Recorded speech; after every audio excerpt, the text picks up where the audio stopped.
Welcome to Pathways Through the Prairie, the State Library's podcast, where we talk to North Dakota librarians and other North Dakotans. Today, I am joined by Jim Nyland. Jim is the elementary librarian and cyber security instructor for Jamestown Public Schools.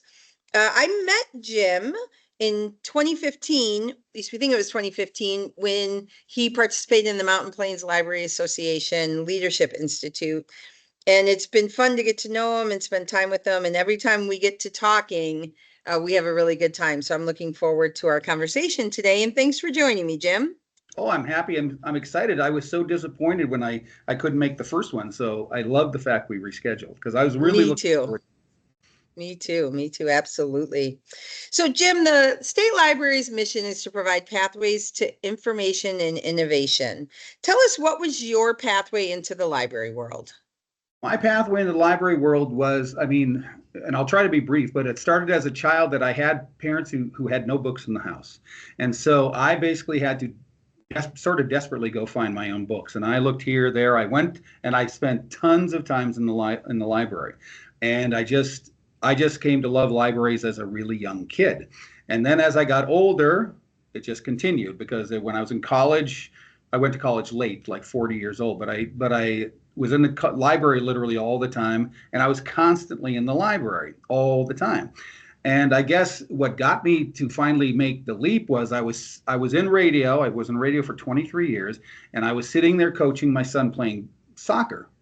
And a woman came up to me and she kind of nudged me and she said, "God, you really love being with the kids. You should be in school." And I went, "Oh, bing. Yeah, maybe I should." So pretty much right then and there, I went, "Well, let's make the leap."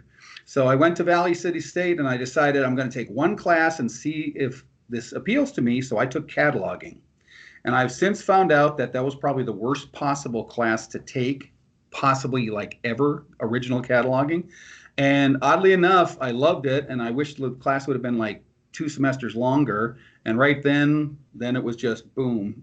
And then I went on to get a master's in a related master's and stuff. And it's just been library ever since.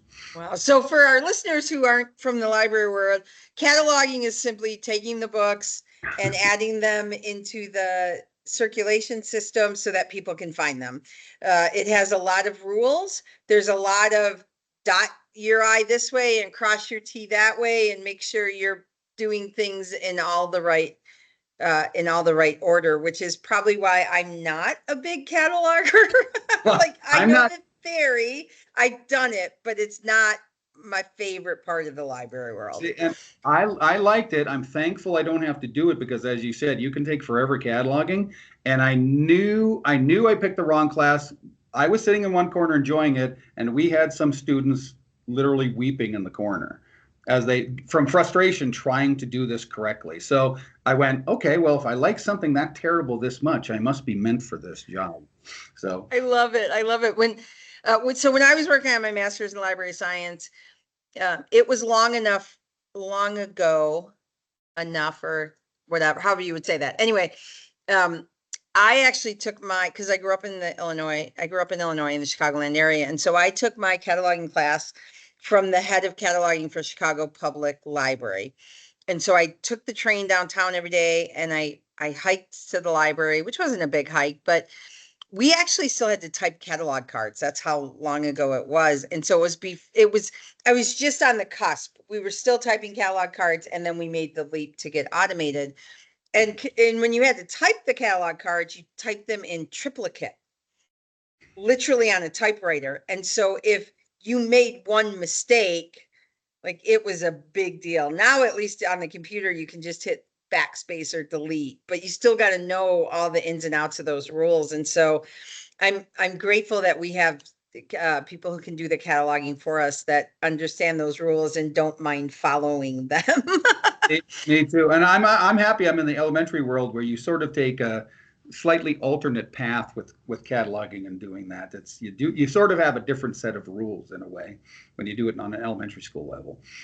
And how is it different? Well, here's how when I get together with librarians is that they're just appalled that I'm not strictly going to Dewey, right? So I'll take shortcuts like I'll get a book, say my whole thing with books is my goal is to get books in their hands because I want them to get the love of reading as a kid so that they don't have to deal with it in middle school or high school. They'll continue to be lifelong learners. So my whole goal is to get the books on a shelf in the most visible way and the easiest way for the kids. So I follow Dewey, but for example, like in the 500s, nature, one of the most popular subjects with kids, I don't meticulously go, that's an aardvark, so that's 596.7493 or something like that. I want them to pick up the book. So aardvark is basically 501 or something like that. It's extremely simple. I also tend to group sets together, whereas like sometimes they will break up sets by each animal and one will go here and one will go way over here. I'm a big believer kids are visual and we have to fight with the internet and they are easily distracted. So when they go to the shelf, a nice big block of colorful books is going to attract their attention way more than a single here and a single there. So that, I guess it's a philosophy based on getting books in kids' hands rather than being meticulous about the Dewey system. Sure, that makes a lot of sense to me. Why I was just telling the story to someone recently. My love of libraries also started as a child. I grew up in the library. My mom was a librarian, but I was a reader, grew up in the library. And my senior year of high school, our youth services librarian at my hometown library had a project, sort of grouping picture books by genre and topic. But it was dot based. So all of the animal books, they got shelved where they got shelved, but they all got the same colored dot, like a brown dot or a blue dot or whatever. And so I spent my 2-week Christmas vacation applying dots to picture books. And those dots stood in that library for a very, very long time. And so, yeah, that love of libraries as children can stay with us, certainly. So Jim, I want to explore something you said though when you were introducing how you found your way into the library world. You said you grew up in a house without books. Right. And that's not a common statement that I hear, especially from other librarians. So were your parents just not readers, if that's not too personal a question? No, it's not a personal question at all. My dad wasn't a reader at all. He was what's called a truck jobber. He would be out delivering things to like cigarettes, candy and stuff, and he was on the road all the time. He came home and he basically was exhausted. He watched TV and he went to bed. And I never saw him pick up a book ever. It just wasn't on his scale. My mom was a Harlequin romance level reader. That's what she did, but she didn't read at all when I was a kid. There was really no books. And something in me was desperate for books. So, I mean, for example, the way I got my books, I used to be a dumpster diver when I was a kid. I go to the dumpsters downtown, and one day I went to a place called Ekron Drug, and I flipped the lid, and there was boxes of books down there. And this was like the angels sang, and the harps glistened. Like, there's an entire dumpster full of books. What is this about? So I went inside and I said, "Sir, your dumpster is full of books. Can I have them?" And he said, "Yeah, we throw away our books once a month, and sure, take all you want."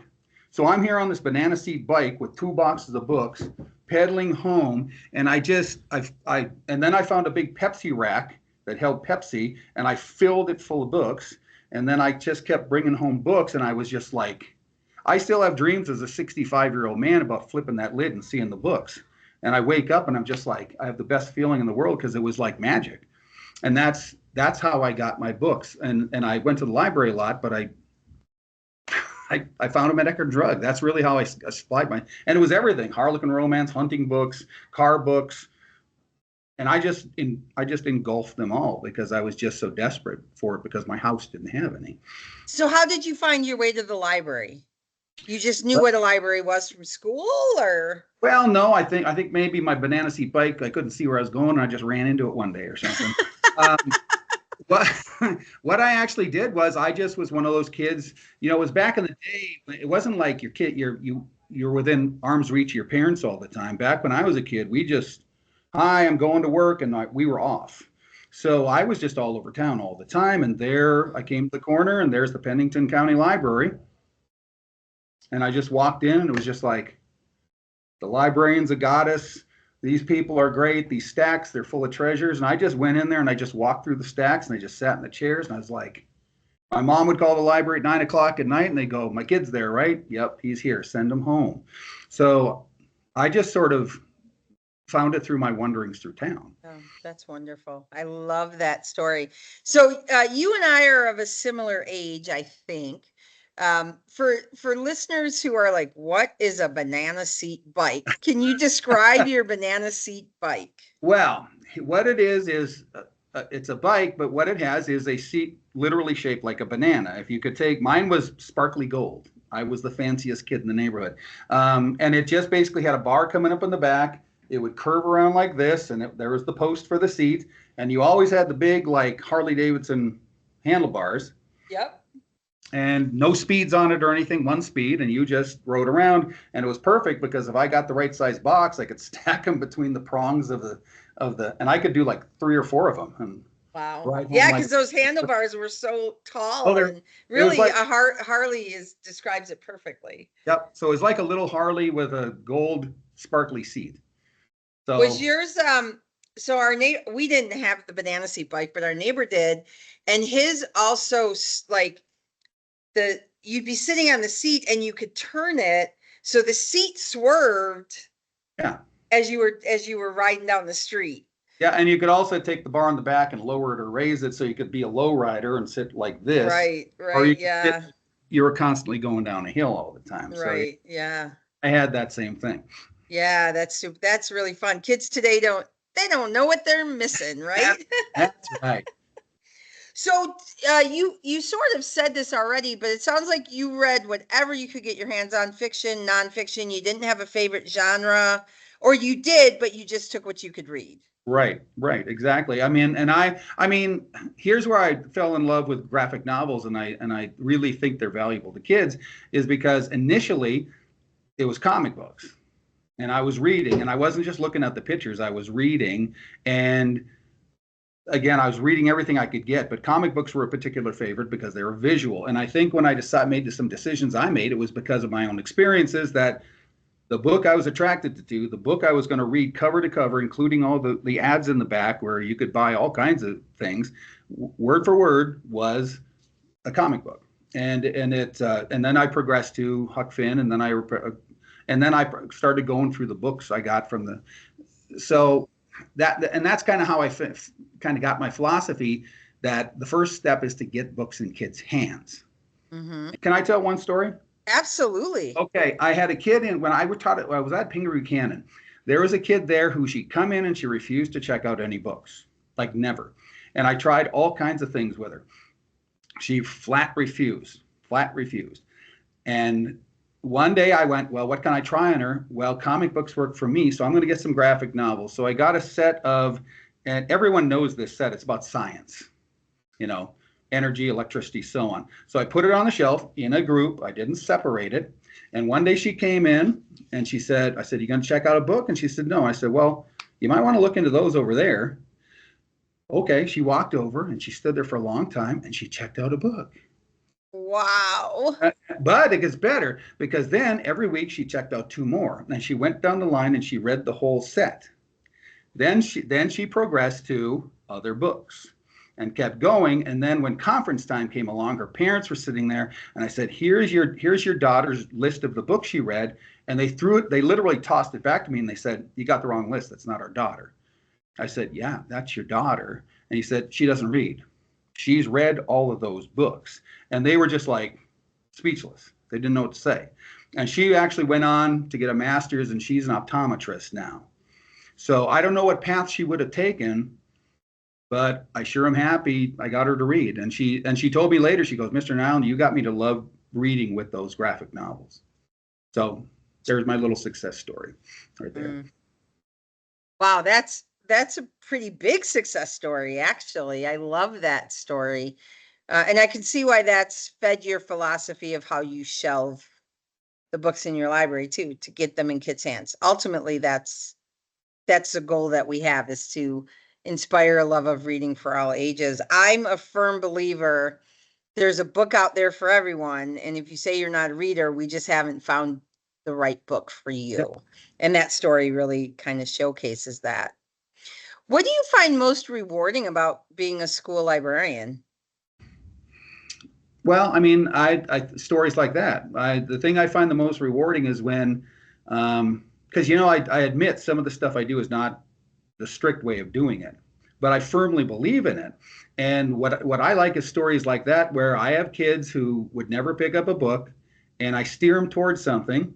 Or, and the thing I found too, because weeding is also a giant deal with me, is you got to get that dead wood out of there, because the kids walk by and they just, their eyes glaze over and they just don't see anything. But when you have them in groups and they're colorful and so on, they stop. And when they stop, my best moment is, hey, why don't you grab one of those? And they do. Mm-hmm. So, and then they go pick it up themselves next time. And then they go like that girl and they pick out books from randomly around the shelf. You got them going. Mm-hmm. That's probably the most rewarding. I still remember my son was a Boy Scout, and I think this was like 2005, 2006. We his Boy Scout troop did a high adventure camping trip in Colorado. We took my van, and so I said, okay, if you're in my van, you're listening to a book. And so I put in the book Tuesdays with Maury, and very heartwarming book. And we stopped for dinner, and one of the kids was like, no, don't stop the book. And this was a kid who didn't read, had never set foot in the library. Like, that was not his jam. And he got so into the book, and then he's like, is there another book, when it was done? And so then I played another book for him. And when we got back to town, the weekend, and we all crashed or whatever. And then the next day I was at work, and I happened to be working the reference desk, which was right inside the door. Like, literally everyone who came in the door had to walk past the reference desk. And this young man's mom came in and was like, what did you do to my kid? I'm like, we were camping. I don't know. What did I do to your kid? And she's like, he's insisting he get a library card. I was like, why is that a bad thing? If you send your kid on a drive with a librarian over 700 miles or whatever it was from Illinois to Colorado, chances are they're probably going to be exposed to a book. And so he actually got a library card. And, it's one of my biggest wins as a librarian is helping someone who had no interest in reading and didn't grow up in a house with books, right? And learn to love books. And so in my mind, I don't know if it's true or not, but in my heart, my librarian's heart, I believe that he's still a reader somewhere. That might also be the only high adventure camping trip that included card making for the scouts. Some of the scouts went on a hike, and I stayed behind in camp, and a couple of the boys asked if they could stay behind, and I said sure. And I had brought my scrapbooking stuff with me, and so I pulled out my table and I pulled out my stamps, and the kids were like, what are you doing? I'm making some cards. What are you doing? And they're like, ooh, kid. So the scoutmaster came back, and all the boys that had stayed with me were sitting around my table with my stamps and my ink and my markers, making cards. And he's like, what are you doing? I'm like, sorry, this is what I like to do. I can't hike. I had asthma. The high altitude was jazzing me up. So, he's like, seriously? I was like, you knew, you loaded it in your trailer. You knew I was bringing it, Librarians are multifaceted people, aren't we? Yep. I love that win of getting kids connected to books that they otherwise wouldn't have even considered. That's really awesome. You're also the cybersecurity instructor, and that's something new this year, right? Or last year? New-ish, because when I started my job, the previous librarian, she left, and she really left me nothing. I had to sort of build it from the ground up. And so I went to the standards.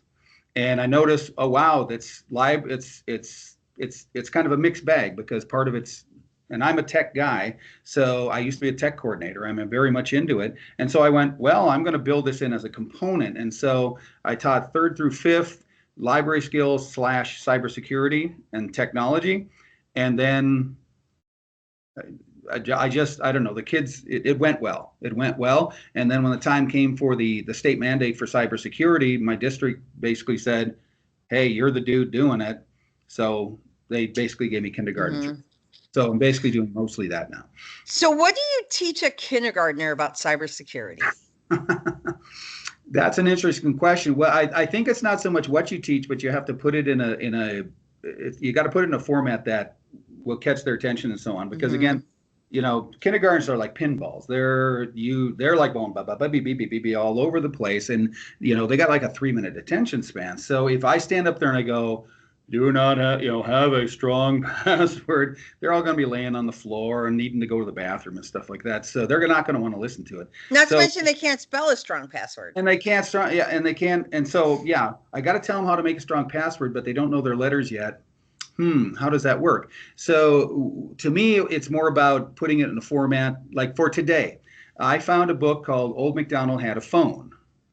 And I basically put it into a PowerPoint shape, and I put it up on the screen so it was nice and big so they could see it.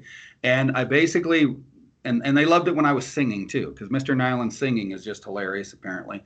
So I sang, it's like Old MacDonald had a phone, and it was very smart. And that caught their attention. They know Old MacDonald. They know this song. And pretty soon, Mr. Nyland, we want to sing it. So, and then it allows me in between the pages to go, guys, that phone, he probably shouldn't have done that, should he? No, Mr. Nyland. And it's sort of like framing the information around stuff they're actually interested in. And then, because I know it's just the first step, because first grade, I'm going to go a step further, and second grade, I'm going to go a step further. Right. And you're teaching them literacy skills at the same time without them realizing it. So it's not just cybersecurity, it's just general early literacy also. And I would also say that gaming is a very big part of it, because I think any teacher, especially it's something I'm doing, it's important to find, you got to be particular, you got to be precise, you got to get exact things that fit what you're doing. But say, for example, I can get them on code.org, and they can play a game where they take an elephant and move it over with their mouse, and they're learning mouse skills, and so on and so on. And then it takes the steps. But they think they're playing a game. But then later on, I talked, because they'll come back to me the next year and they'll go, Mr. Nyland, that's when you do this. And they'll repeat something I did in the lesson. So I know it's taking. But I sort of a gaming or a story type form a lot of the time, because that's what they relate to. Yeah, that's awesome. So Jim, if you were going to give your elevator speech, right? Either about school libraries in general or your school library in particular, what do you want our listeners to know about your library? Well, about my particular library? Or libraries in general. Okay, I guess I'll frame it in my world is that, and this is sort of my stump speech, because I do this I say this to anybody that will listen, is that me as an elementary school librarian, I am not here to force them to read Anne of Green Gables. I'm not in, and people shake their head at me when I say this, but I'm not into levels or anything like that. On an elementary school level, my job is to get books in their hand and get them to love reading. Because every study on the planet will tell you that by 5th grade, we start losing kid readers because they're not interested in it, because a lot of the time they were forced to do certain books for book reports and so on. So what I try to do is make the library a place that's welcoming, that's quite frankly fun a lot of the time, and it's also to put books in their hands, to when they leave my desk and they leave my lesson, they get up to go do checkout, and I don't have to, hey, you'd probably like this one, or you'd probably like this one. They all come back because they're excited about the book they're reading. And then if they leave 5th grade loving books, I did my job. I did my job. It's not for me to get them to read on levels. I'm supposed to get them to love reading so they'll keep doing it as they get older. So that's my goal, and that's my stump speech about what I do. I love that. Absolutely love that. I always like to wrap up. I never ask a librarian what's your favorite book, because we just can't do it, right? You can't narrow it down to one book. But what's a book either that you read recently or a long time, one that you've loved for a long time? I was going to say long time favorite, but what's a book that you like to recommend to people? Well, that's hard for me because I'm a big history buff, and most people are bored to death with what I read. So I don't read a whole lot of. They are. I mean, I read the history of the Russian Revolution, and it's this thick, and it was written by Trotsky, and most people are going like, what are you doing? Why are you torturing yourself like that? But I like it. So the book I read recently that was the most interesting, that most people probably wouldn't read, was a nice thick history of Hannibal, and it was just called Hannibal. And I read And here's another thing. I have a lot of books by people like Stalin and Lenin and Hitler, quite frankly. And the reason I have, and Pol Pot, for example, and the reason I read that is I think the evil of the world needs to be understood. And if you shy away from reading about it, you know, what they say is like those who fail to learn from history are going to repeat it. I often read books like that, and Hannibal was sort of the same way, is that Genghis Khan, so on, is that those people were evil people. Why did they do it? You know what I mean? And I think it's important to understand why that happened. So I'm sort of drawn to that. And that is very depressing and very dark. But I want to know why evil people do evil things so we can stop them from doing it. So that's, for some reason, I'm drawn to that a little bit. Okay. But again, I got a lot of World War II. I got a lot of things about presidents. I got a lot of biographies. That's sort of my thing. Okay. Are you strictly a nonfiction reader? No, I like got into Lee Child's. You know, I did that Okay. whole series. And when I read, well, let's put it this way. One of my favorite movies is Die Hard. And my wife makes fun of me all the time because I've seen it like 20 times. And she says, you know, that's mindless garbage, right? And I say, yeah, that's why I want to read it. Because after I get done with Hannibal, I don't need more Hannibal. I need a mind refresher. So Lee Child is just a nice, schlocky, fun thing. And when I read fiction, and I do read a lot of it, I tend to gravitate towards that. Sure. Sure. Well, I'll share a book with you since you're a history buff, and I'm just getting into history, and I tend to do more historical fiction. But I read a book last year, and this was recommended to me by someone, and it was called The Keeper of the Hidden Books, and it's set in Poland during the war. And the book starts, they're in high school, and they get a job at the library, and then as Hitler starts more and more clamping down and burning books, it's the story of this group of one gal's Polish, one gal's Jewish, and their experiences as a Polish person and a Jewish person, but then also the experiences of this group of people who like take books away and move them to another library to protect them from being burned. And I think the thing I loved about it was at the end, the author includes an overview of her research and what parts of her book are really truly steeped in history and based on the library of that time. If you like historical fiction, it's not a light read. It is an emotional read, but it was very well done, very good characterization. It inspired me to check some other nonfiction books out about Poland, quite honestly. So. And there is one other book, and the exact title escapes me, but it's along those lines. It's about a bunch of librarians who were basically saving ancient texts during when the Taliban were Afghanistan, and they were going around destroying statues and destroying like 2,000-year-old texts and stuff. And these librarians, you know, they were basically taking these ancient texts and they were hiding them in closets and stuff like that to try to save them from what the Taliban was doing. So it's kind of along that. Yeah, I'll have to look up that one. I remember. There's, again, the title escapes me, but sure. Well, Jim, thank you so much for joining us today. This will wrap up this episode of Pathways Through the Prairie. Okay. Thank you so much. I appreciate it.